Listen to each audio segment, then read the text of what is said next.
Habíamos visto los potenciales de una distribución de carga localizada, arbitraria, haciendo ciertas aproximaciones que tenían que ver con tomar el R' asociado al punto fuente, cada uno de los puntos fuentes, tenía que ser mucho más chico que el R de campo.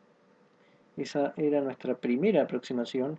Y la segunda aproximación tenía que ver con que R' sea más chico con algo que tiene que ver con la longitud de onda o con el omega, con la velocidad angular o con las derivadas de la distribución de carga. Con los potenciales obtuvimos el campo eléctrico y el campo magnético, pero usando una aproximación más, que era que cualquier término que sea como 1 sobre r cuadrado o menor cuando r es grande, entonces los tomábamos como cero. Con eso obtuvimos entonces el campo eléctrico y el campo magnético. Lo que vamos a hacer ahora es calcular cuál es la potencia total. Vamos a necesitar el vector de Poynting, que era 1 sobre mu0 e vectorial b, que lo habíamos visto en el contexto del teorema de Poynting. Entonces acá tenemos los campos. Vamos a calcular entonces el S de RT, el vector de Poynting, que va a ser algo aproximado porque el E y el B ya son aproximados. Pero bueno, esto es 1 sobre mu0 e vectorial b. Es decir, que esto es igual a mu0 p punto punto t0 4pi.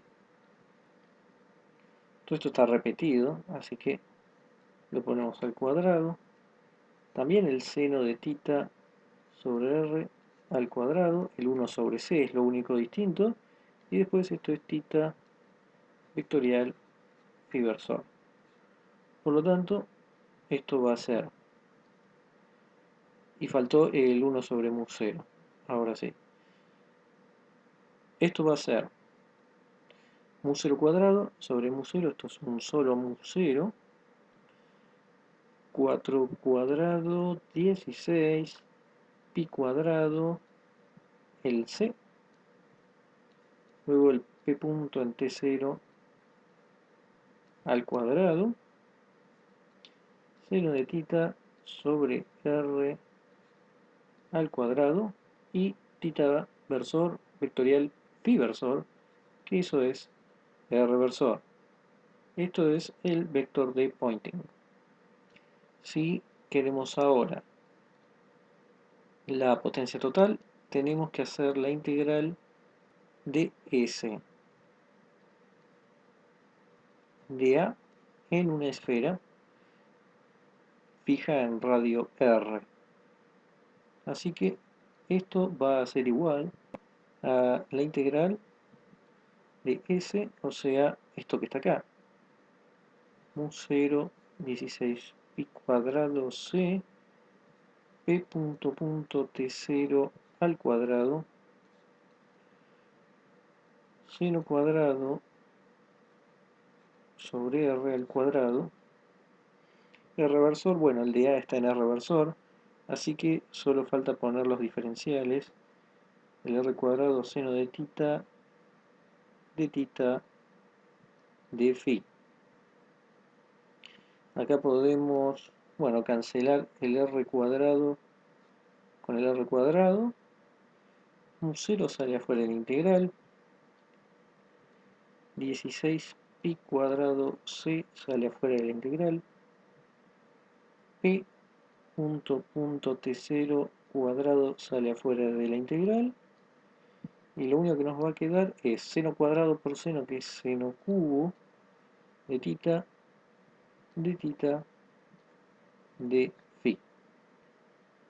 La integral en d phi, eso es 2pi. Acá no nada depende de phi. Y la de tita es la integral entre 0 y pi de seno cubo de tita de tita. Esto es igual a 4 tercios.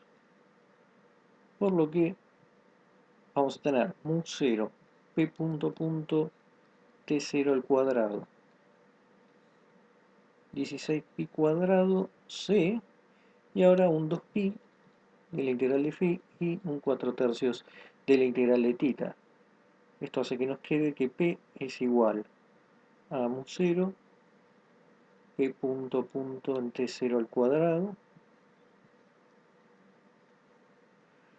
Tenemos un 2 por 4, 8, al 16 nos queda un 2, se cancela un pi, tenemos el c, y por el 3 nos queda un 6. Esto que nos dio es la potencia total irradiada. Otra cosa más que sabemos es que el campo eléctrico y el campo magnético son mutuamente perpendiculares, transversales a la dirección de propagación, que es en R reversor. Eso nos lo daba, por ejemplo, la dirección que tiene el vector de Poynting. Otra cosa que podemos verificar es cuánto es E sobre B, y podemos ver que tienen todo lo mismo excepto el 1 sobre C. Es decir, que esto es C y esto es lo que ocurre siempre que tenemos campos de radiación. Acá tenemos los campos y la potencia total. Lo que vamos a hacer es, por ejemplo, el caso del dipolo eléctrico. Sería P de t igual a P0 coseno de omega t. Eso es exactamente lo que teníamos cuando hicimos la cuenta para el dipolo eléctrico oscilante. En este caso vamos a necesitar quién es P punto punto. Es decir, derivar dos veces en el tiempo, esto es menos omega cuadrado P0 coseno de omega t. Lo ponemos en las fórmulas generales que tenemos. El E va a ser mu0 menos omega cuadrado P0 coseno omega t sobre 4pi seno de tita sobre r,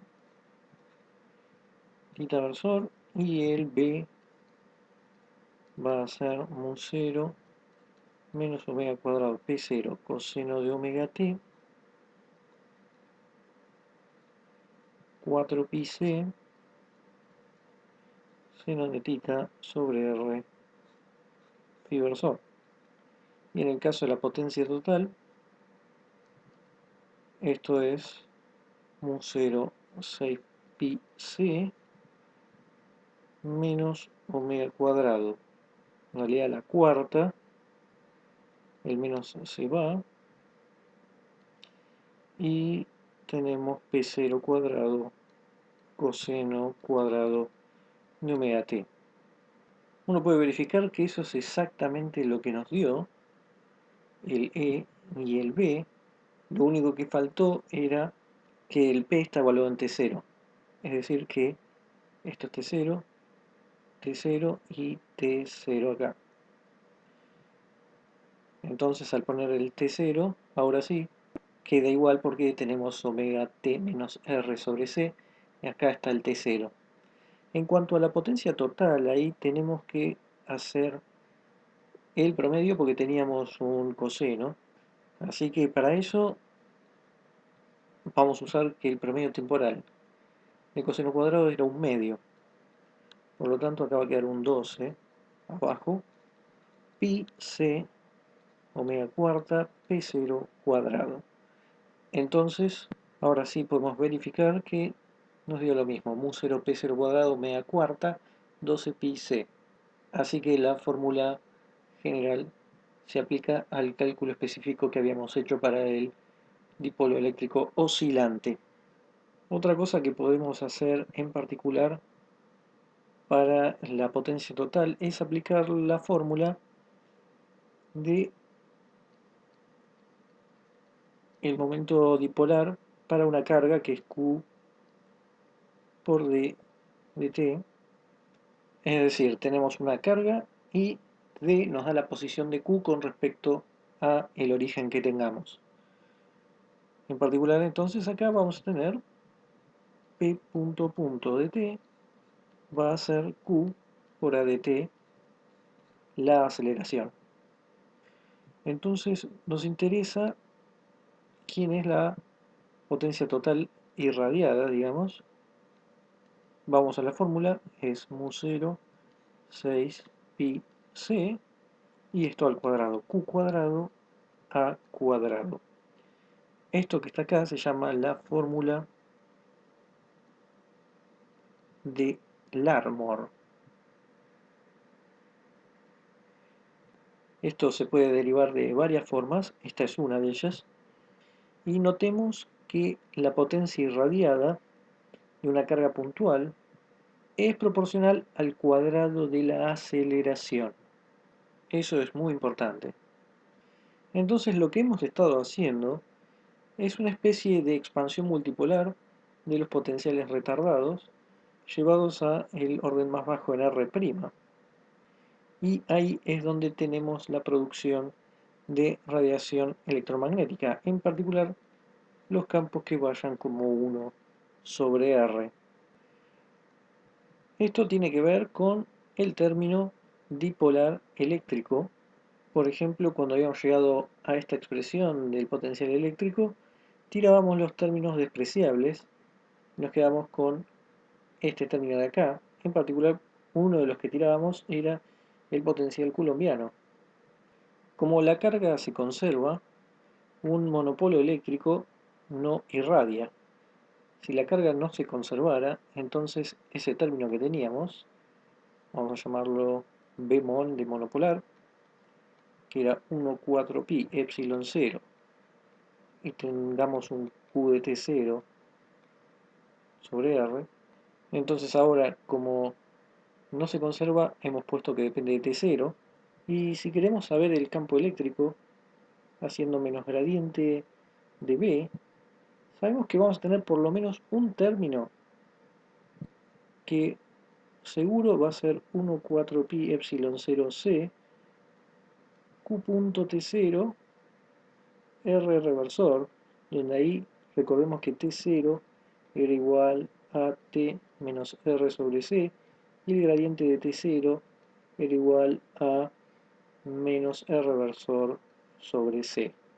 Entonces, por lo menos, este término está. Y observemos que significa que el campo eléctrico va como 1 sobre R, que es mucho más grande que el 1 sobre R cuadrado, y esto apareció por el T0 que está acá.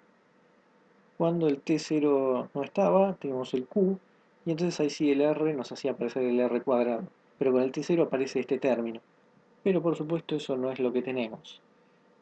Si pensamos en una esfera que esté oscilando, bueno, uno podría pensar que eso irradiaría, pero en realidad no, porque la ley de Gauss ya nos decía que esto era Q4pi epsilon 0 R cuadrado en R reversor para afuera. Esto es el campo afuera y no importa cómo cambie de tamaño la esfera. Por supuesto estamos refiriéndonos a la esfera cargada sólida.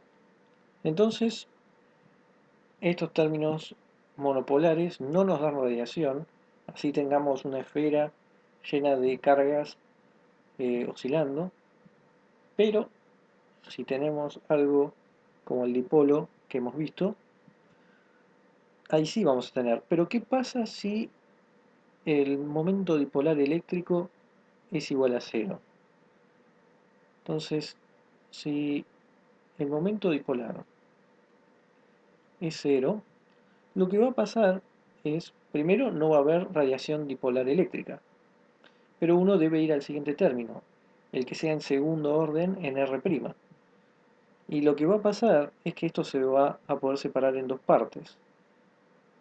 Una que va a tener que ver con el dipolo magnético, porque esto era del dipolo eléctrico, y lo otro es la parte del cuadrupolo eléctrico. Esto va a estar asociado a los R' al cuadrado, y luego si esto se hace cero, entonces pasamos a R' al cubo, y ahí tendremos por el lado magnético término de cuadrupolo, y en el caso eléctrico el octopolo eléctrico, y si estos se hacen cero vendrán los términos siguientes. De esta forma entonces es que tenemos la radiación en el caso de una distribución de carga arbitraria, que es muy importante.